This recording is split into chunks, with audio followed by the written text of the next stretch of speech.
को जो बात अन्य देशों से खास बनाती है वो है इसकी विविधता, फिर चाहे वो धर्म हो, भाषा, संस्कृति या फिर सिनेमा।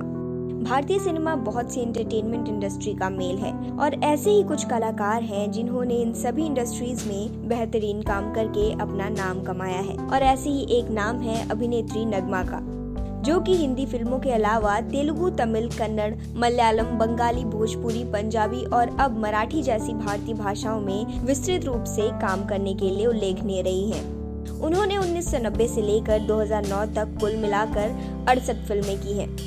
नगमा का जन्म 25 दिसंबर 1974 को मुंबई में हुआ था। क्रिसमस के दिन एक मुसलमान मां और हिंदू पिता के घर जन्मी नगमा के पिता श्री अरविंद प्रताप सिंह मोरारजी टेक्सटाइल जगत के धुरंधर थे और उनकी मां का नाम सीमा सदाना है। पासपोर्ट के अनुसार नगमा का असली नाम नंदिता है। नगमा ने अपने करियर की शुरुआत 1990 में सलमान खान के साथ आई फिल्म बागी से की थी। उस समय वे 16 साल की थी। यह फिल्म उस दौरान बहुत हिट हुई थी। करिश्मा कपूर के साथ 1994 की सुहाग की प्रमुख नायिकाओं में वो भी शामिल थी, जिसमें अक्षय कुमार और अजय देवगन ने काम किया था। और इस आरंभिक सफलता के बावजूद अपनी सहेली दिव्य भारती के कहने पर वे तेलुगु और तमिल फिल्मों में काम करने के लिए दक्षिण भारत चले गए। वे दक्षिण में एक बड़ी स्टार बन गई और 1900 दशक में वो चोटी पर बनी रही। लोकप्रियता का जायजा इस बात से लगाया जा सकता है कि तमिलनाडु में प्रशंसकों ने उनको एक मंदिर समर्पित किया था।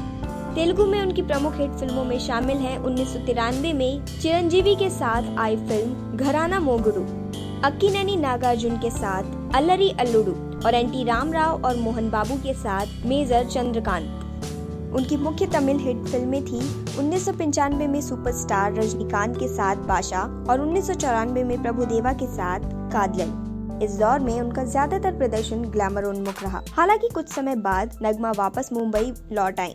उन्होंने 2001 में बताया कि उन्होंने ऐसा इसलिए किया क्योंकि वे तमिल सिनेमा में चोटी की अभिनेत्री बने रहने के दबाव संभाल नहीं पा रही थी। जिस तरह की फिल्मों में वो काम कर रही थी उनसे वो नाखुश थी, इसलिए उन्होंने एक ब्रेक लेने का निर्णय लिया।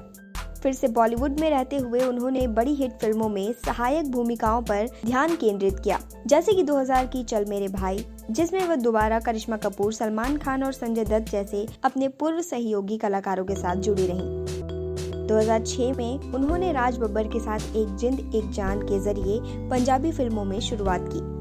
फिलहाल वो भोजपुरी सिनेमा की नायिका हैं। उन्हें वहाँ के दर्शक भोजपुरी की माधुरी दीक्षित मानते हैं। वे विशेष रूप से भोजपुरी सुपरस्टार रवि किशन के साथ सफल रही हैं, जिसके साथ वास्तविक जीवन में उनका रूमानी रिश्ता भी जोड़ा गया। नगमा ने 2005 भोजपुरी फिल्म पुरस्कारों में दुल्हा मिला दिलदार में अपने प्रदर्शन के लिए सर्वश्रेष्ठ अभिनेत्री का पुरस्कार जीता। 2006 में फिल्म गंगा में उन्होंने अमिताभ बच्चन और हेमा मालिनी के साथ गंगा के रूप में अभिनय किया। जब उनसे भोजपुरी फिल्मों की ओर उनके झुकाव के बारे में पूछा गया तो उन्होंने कहा कि मैं अलग अलग भाषाओं में फिल्में करना चाहती हूँ। मैंने पहले ही 10 भाषाओं की फिल्मों में काम किया है। 2007 में आंध्र प्रदेश राज्यसभा सीट के लिए नगमा की सिफारिश भारतीय कांग्रेस पार्टी की एक मुखर समर्थक के रूप में भी की गई थी। अप्रैल 2004 में चुनाव के दौरान वे आंध्र प्रदेश में कांग्रेस पार्टी के एक प्रमुख स्टार प्रचारक थी।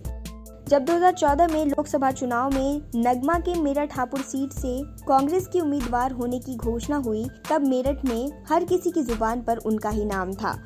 उनके पहले रोड शो से लेकर और गैर चुनावी कार्यक्रम में भीड़ उमड़ पड़ती थी। हालांकि वह इलेक्शन जीत नहीं पाई, लेकिन चुनाव में सबसे लोकप्रिय प्रत्याशी रहीं।